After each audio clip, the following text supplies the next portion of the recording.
it's not just on COVID. It's on the ballots, too. It's on the vote as well. We're told there's no worries about the vote. Oh, yeah, we've had mail-in voting now for, like a month, and we're moving voting way past Election Day. We're going to have like weeks and weeks of elections. But don't worry, nothing could go wrong. But things are going wrong. Things are going wrong in Kentucky.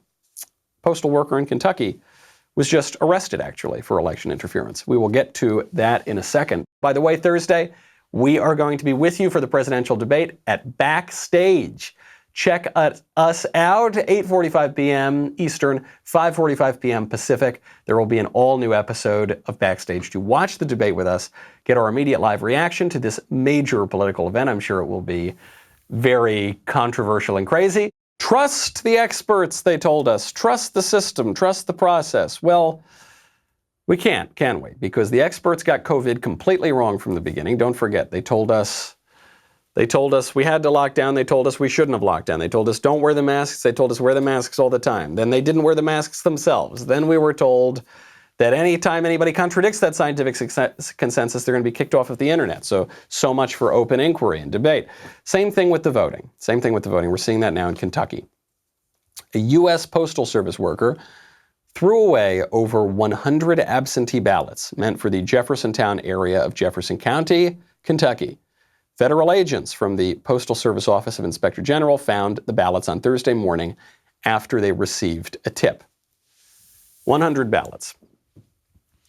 We've seen ballots on the side of the road in New York. We've caught election irregularities in New Jersey. We've seen some curious things in Texas even.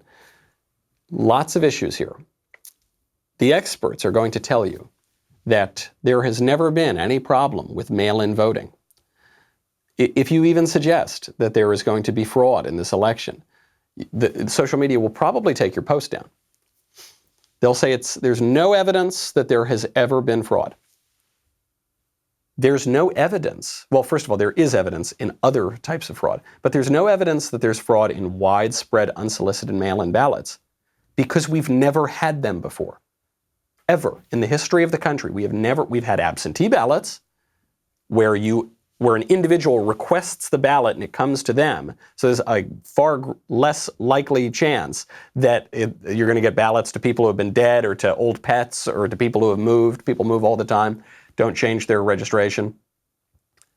But in this case, because we know that the voter registrations are out of date, you're just getting ballots. They're just being mailed out. We know that there have been ballot harvesting schemes coast to coast.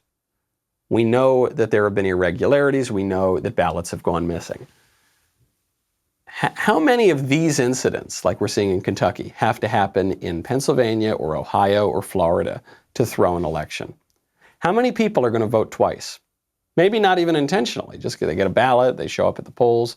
How many people are going to vote given a ballot that was for another relative? The other day I was walking past a mailbox. Ballot was just lying there, right? It was like a kind of in an apartment building, and there were ballots on the bench. Anybody could take those ballots. We know that there's harvesting going on at nursing homes. Think about how razor thin the margins have been on certain elections. And now you've got this obvious vulnerability introduced into the system.